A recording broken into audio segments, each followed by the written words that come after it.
ওকে যদি ছেড়ে দেওয়া হয় এবারের মতো, তাহলে ভবিষ্যতে আরো অন্য কোনো স্টুডেন্ট এর করার সাহস পেতে পারে। মানে স্যার, জাস্ট মনে হলো, আমি তাই বললাম। আমি মানতেছি তোমার কথা, কিন্তু তোমরা হক গলে মিলে যদি এইবারের মতো আরে ক্ষমা করে দাও। ঠিক আছে, আমি ধানসুনিকে শেষবারের মতো সুযোগ দিচ্ছি।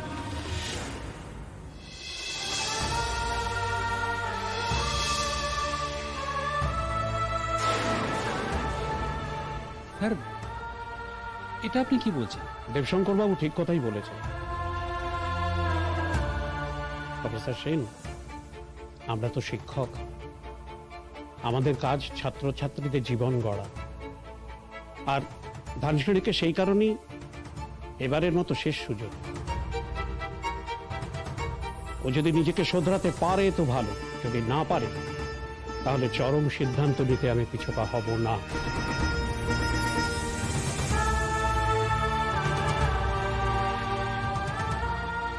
ধানসুনি, কথাগুলো মন দিয়ে শুনো। এই যাত্রায় তুমি তোমার বাবার জন্যই বেঁচে।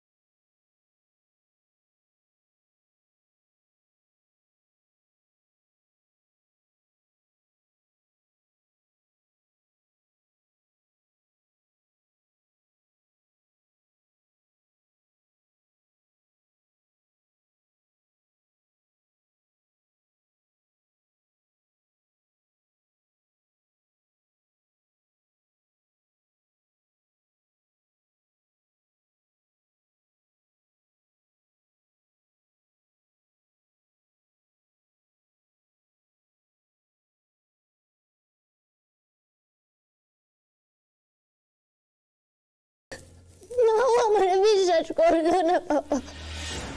বিশ্বাস করাইতে হইব ময়না, বিশ্বাস করাইতে হইব।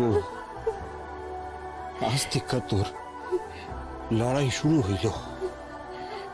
এই মুহূর্ত থেকে ঘরে বাইরে দু জায়গায় আজ আমরা যেটা দেখলাম, তরে প্রমাণ করতে হইব যে এটা মিথ্যা। আর এইটা প্রমাণ করতে হইব তরে ডাক্তার হইয়া।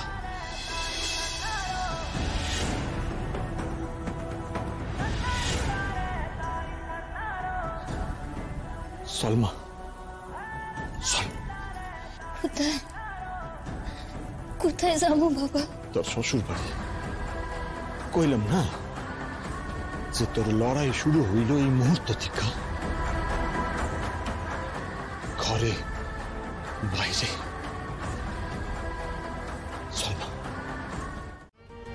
আমার উচিত ছিল না, জানেন তো, আমার উচিত ছিল না এর ক্ষমা করার। আমার সব মনে রাখার উচিত ছিল, সব। এক মিনিট মা, তুমি এখন অন্যের ঘাড়ে দোষ চাপাচ্ছ। তোমার এখন উচিত প্রফেসরের পা ধরে ক্ষমা চাওয়া। তুমি সেটা না করে তুমি অন্যের ঘাড়ে দোষ দিচ্ছ। আমি প্রিন্সিপালের লগে কথা কইছি, প্রিন্সিপাল ওরে এখন সুযোগ দিচ্ছেন।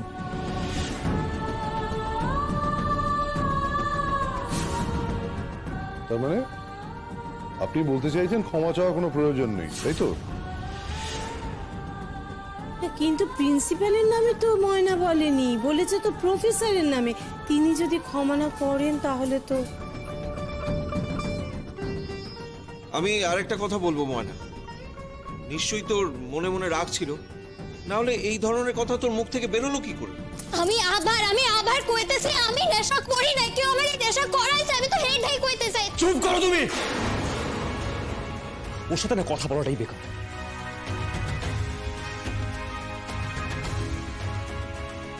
ডাক্তার বাবু, আপনি আমারে আবার অবিশ্বাস করতেছেন। আপনি না কইছিলেন আপনি আমারে বিশ্বাস করেন। মনে এই নাকামোগুলো কিন্তু বন্ধ করো প্লিজ। আবার বলছি তোমাকে, আমি আমার নিজের চোখকে বিশ্বাস করবো না তোমার এই কথাগুলোকে।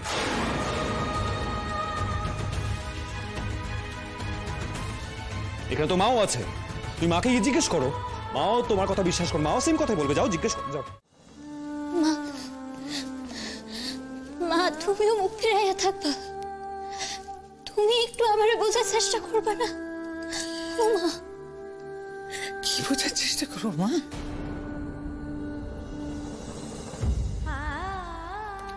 ভাবলাম তুই কোনো বিপদে পড়েছিস। আমি শরীর খারাপ নিয়েও ছুটতে ছুটতে গেলাম ওখানে।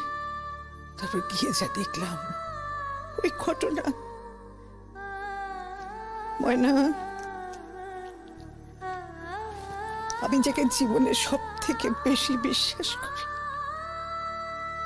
আমি সারা জীবন গলা তুলে যখন বলেছি, বারবার বলেছি যে ময়না না, ময়না কখনো কোনো অন্যায় করতে পারেন।